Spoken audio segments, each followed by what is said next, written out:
नमस्कार साथियों, आज हम समझेंगे कॉस्ट एस्टिमेशन और प्राइस रीजनेबिलिटी। भविष्य के पैसे की आज की कीमत हमेशा कम होती है।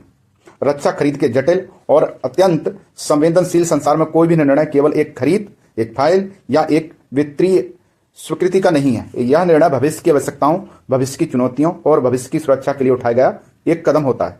जब हम कहते हैं भविष्य के पैसे की आज की कीमत हमेशा कम होती है, तो यह केवल वाक्य वित्तीय सिद्धांत नहीं बल्कि रक्षा खरीद की आत्मा है। क्योंकि हमारी सेना कभी सियाचिन की बर्फीली चोटियों पर तैनात है, कभी राजस्थान की तपती रेत पर, कभी समुद्र के प्रचंड लहरों के सामने, तो कभी पूर्वोत्तर की गहरी घाटियों में। उनके हर उपकरण, हर मशीन, हर एएमसी, हर आपूर्ति श्रृंखला और तकनीकी सेवा सीधे उनके दैनिक संचालन, उनकी सुरक्षा और राष्ट्र की अस्मिता से जुड़ी होती है।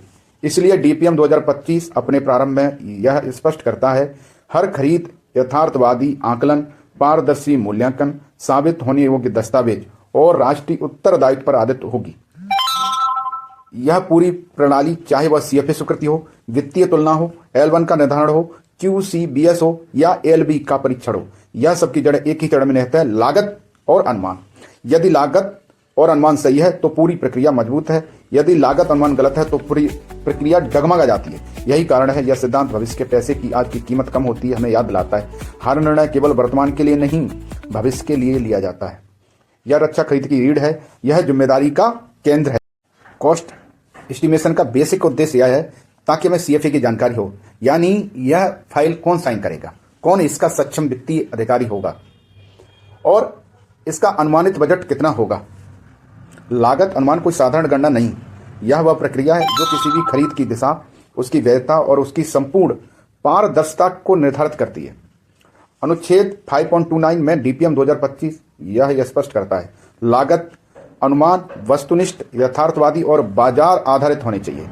यह सिद्धांत क्यों महत्वपूर्ण है? क्योंकि रक्षा खरीद में हर यूनिट, हर रेंज, हर एएमसी, हर स्पेयर पार्ट, हर इंस्टॉलेशन रिक्वायरमेंट, हर लॉजिस्टिक मूवमेंट सीधे राष्ट्रीय संसाधनों का उपयोग करते हैं और संचालनिक क्षमता को प्रभावित करते हैं। यदि अनुमान कम लगाया गया तो सीएफए स्वीकृति बाधित होगी, फंड उपलब्धता में तनाव आएगा और बोली मूल्यांकन में अनावश्यक विरोधाभास उत्पन्न होंगे। यदि अनुमान अत्यधिक बढ़ाकर लगाएगा तो ऑडिट में प्रश्न उठेंगे, अनावश्यक व्यय का आरोप लगेगा और वित्तीय अनुशासन भंग होगा। लागत अनुमान इसलिए केवल गणना नहीं, यह जवाबदेही की शुरुआत है। यह बजट को सही दिशा में रखता है, यह भविष्योन्मुखी रक्षा रणनीति को वित्तीय आधार प्रदान करता है। साथियों, लागत निर्धारण के मुख्य 4 आधार हैं। LPP last purchase price, POV professional officer valuation, पेशेवर अधिकारी के द्वारा मूल्यांकन किया जाना चाहिए। BQ बजटरी कोर्स, विक्रेताओं से प्राप्त बजटरी कोर्स और मार्केट सर्वे। अब हम LPP को समझते हैं, यानी लास्ट परचेज प्राइस को। लास्ट परचेज प्राइस, अगर मान लो कोई सामान हमने 2023 में खरीदा है तो 2025 के अंदर उसकी वैल्यू वह नहीं हो सकती जो 2023 के अंदर है, तो हमें मार्केट के अंदर उसका एस्केलेशन देखना पड़ेगा कितना है। उसके बाद जो कॉस्ट आनी चाहिए वो आज की कीमत से, यानी जो आपको आज बजटरी कोर्स मिले हैं उनसे मिलनी चाहिए, अन्यथा आपको वेंडर से प्राइस ब्रेकअप मांगना चाहिए। अक्सर समझा जाता है किसी वस्तु की कुल लागत वही है जो इसका मूल्य है, परंतु रक्षा खरीद के संदर्भ में यह धारणा अधूरी है। डीपीएम 2025 अनुच्छेद 5.29.2 कहता है कुल लागत कई परतों से मिलकर बनती है। पहली परत मूल कीमत यानी बेसिक प्राइस, जिसमें निर्माताओं और आपूर्तिकर्ताओं को फैक्ट्री लेवल प्राइसिंग शामिल होती है।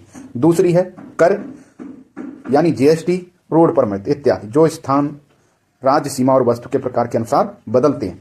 तीसरी है परिवहन और लॉजिस्टिक, रक्षा क्षेत्र में यह संवेदनशील परत है। ले या तवांग में वस्तु पहुंचाना केवल ट्रक से भेजने का प्रश्न नहीं, यह मौसम, सड़क की उपलब्धता, सुरक्षा अनुमति, एलिवेशन, इंडक्टेड हैंडलिंग जैसे कई कारकों से प्रभावित होती है। चौथी है स्थापना, कई वस्तुएं केवल पहुंचकर छोड़ी नहीं जा सकती, उन्हें कमीशनिंग, टेस्टिंग और वेरिफिकेशन की आवश्यकता होती है। पांचवी है एएमसी एनुअल मेंटेनेंस कॉस्ट, जो किसी भी उपकरण की निर्धारित अवधि तक प्रभावी कार्य क्षमता सुनिश्चित करता है। छठी स्पेयर पार्ट्स, बफर स्टॉक और आपातकालीन उपलब्धता, विशेष रूप से सीमांत क्षेत्र जहां किसी भी उपकरण का डाउन टाइम स्वीकार नहीं होता। कुल मिलाकर किसी वस्तु की कीमत वही नहीं होती जो उसके रेट चार्ट पर लिखी होती, बल्कि वही होती है जो उसे सही समय, सही स्थान और सही स्थिति में पहुंचाने के लिए आवश्यक हो। साथियों, अब आते हैं हम कंपैरेटिव स्टेटमेंट ऑफ टेंडर्स यानी CST पर। CST बनाते समय हमें बहुत बातें ध्यान में रखनी होती हैं, जो कि इस प्रकार हैं।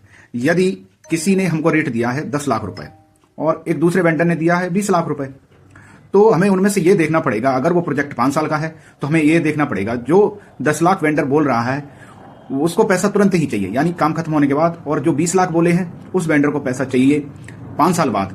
तो दोनों को हमको एक्सेलेरेशन फैक्टर देख के ही रेट यानी L1 निर्धारित किया जाएगा। बाकी उनके जो हिडन चार्जेस भी वो देख लेने चाहिए कि एक ने रेट दिया है आपको इंस्टॉलेशन के साथ, एक ने दिया है विदाउट इंस्टॉलेशन के साथ, तो सब चीजें चेक करनी चाहिए। और एक और चीज, यदि किसी ने प्राइस को शब्दों और अंकों में भिन्न है तो हमेशा शब्दों को प्राथमिकता देनी है, और यदि यूनिट प्राइस और टोटल में भिन्नता है तो हमेशा यूनिट प्राइस को प्राथमिकता दी जाएगी। साथ ही अब आते हैं L1 सिलेक्शन के मेथड पर। L1 सिलेक्शन के 2 मेथड होते हैं, एक है लीस्ट कॉस्ट सिस्टम, सामान्य विधि है, इसमें जिसकी रेट सबसे कम वो L1। दूसरा होता है QCBS, quality and cost based selection. यह जब किया जाता है जब उच्च तकनीक या जटिल प्रोजेक्ट की जरूरत होती है। आइए विस्तार से समझते हैं। L1 का अर्थ केवल सबसे कम कीमत बोली नहीं, L1 वह बोली है जो तकनीकी रूप से पूर्ण उपयुक्त हो और उनमें सबसे कम मूल्य देती हो। यह सिद्धांत रक्षा खरीद में सबसे महत्वपूर्ण है, क्योंकि यदि हम केवल कम मूल्य देखकर निर्णय लें तो उपकरण की गुणवत्ता प्रभावित हो सकती है और संचालनिक जोखिम बढ़ सकता है। अब आते हैं हम QCBS प्रणाली में। QCBS वह प्रणाली है जिसमें गुणवत्ता को प्राथमिकता दी जाती है, यानी इसमें क्वालिटी को प्राथमिकता दी जाती है जब सेवा का प्रभाव सीधा संचालनिक क्षमता पर पड़ता है, जैसे AMC, तकनीकी प्रशिक्षण, विशेष सेवाएं, तब QCBS अनिवार्य हो जाता है। इसमें साथियों, वीडियो पसंद आया हो तो चैनल को सब्सक्राइब और बेल आइकन को दबाना ना भूलें। धन्यवाद।